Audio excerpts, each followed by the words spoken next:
We've done some trial runs. We haven't quite blown it out yet. I've tested out that I can have a fairly large PA system back there and not have anyone call the cops, so that's good. There's going to be a very large raging party there someday.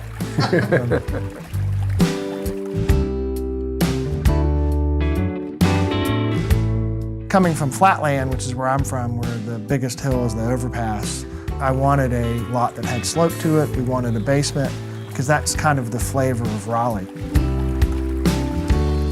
The cool thing about this lot is really wide, left to right, and it's the last lot on the left as you enter a cul-de-sac. But the way that this lot sloped, the lot was wider, and so I thought it was the best opportunity in there. It's one of the closest lots on Falls Lake, which is the main reservoir lake for the town.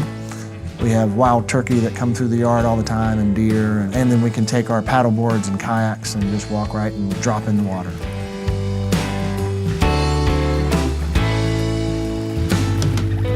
Yeah, well, we worked with a local designer, Gary Murphy.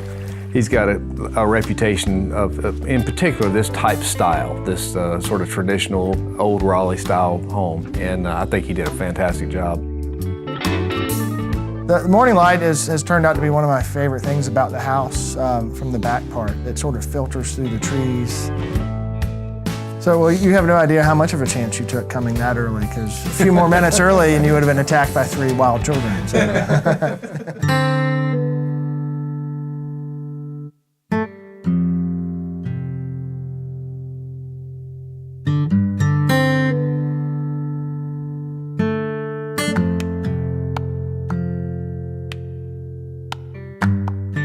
So the concept of the foyer was, it basically needs to tell you where to go, and that's as much as it needs. And so when you come through the foyer, your views are just completely across the whole back of the yard and then into the woods. And then all across the back is all the living space. You know, the kitchen, the dining, the family rooms, all one big open room in the back part of the house. Unlike the traditional style where you come in, you got a dining room on one side and a formal room on the other side. The same sort of theme that we were looking for throughout the whole house was just sort of understated elegance about everything, sort of minimalistic. No one aspect of the house needs to jump out and say, hey, look at me. It's just sort of kind of all flows and is pleasing and kind of calming.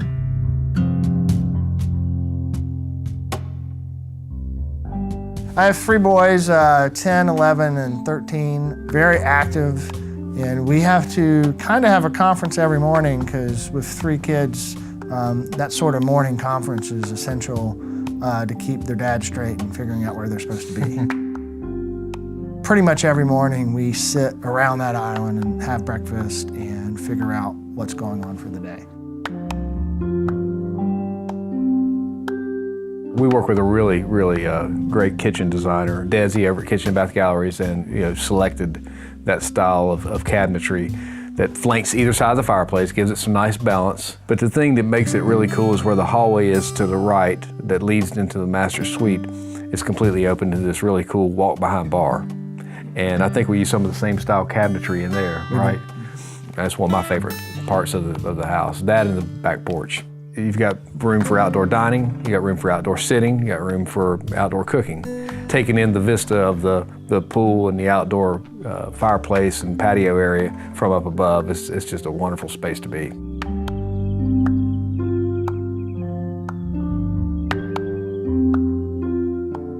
I have very early morning hours sometimes, so sometimes I'm out of the house at 4 in the morning. And what I wanted was to be able to get out of the bedroom, go to the bathroom, take a shower, get ready there, go into my closet, and be able to exit out without having to re-enter the bedroom. So there's a nice flow as far as getting ready and not interfering with whoever else is sleeping. It's one of my favorite master baths. I mean, I thought they did a great job on their selections. The tile work is really cool. The glass work in the shower enclosure, the countertops, the cabinetry. I just think it's a very beautiful bath.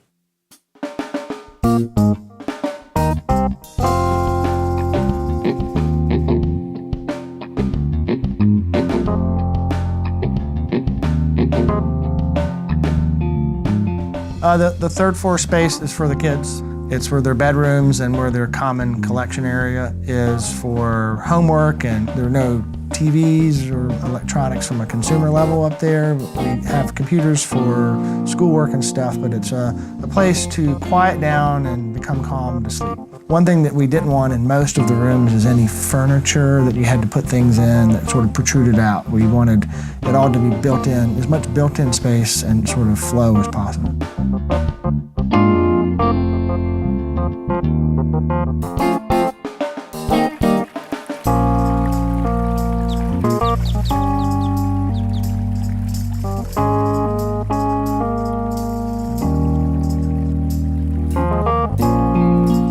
A good portion of the basement was going to be devoted towards the whole outside living area with the pool and the fireplace and entertaining. So we have another bar down there, and we have a wide open space for when we entertain lots of people.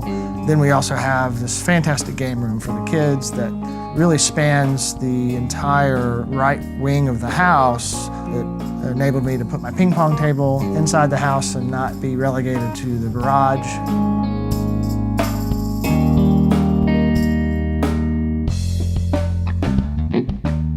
There's a complete rec area down below the main family room or whatever that's completely open with glass doors all the way across the back, so that you've got views to the pool and the outdoor living space and the fireplace out there, and it brings the outdoors completely in and it makes that indoor space part of the outdoors.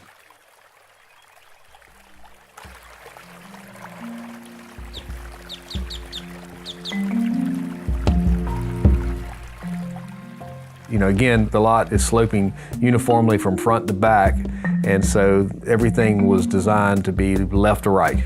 And then there's this really cool grotto that's up underneath the masonry stairs that come down from the upper parking area. It's just got all these cool little spaces that connect that whole wide space together.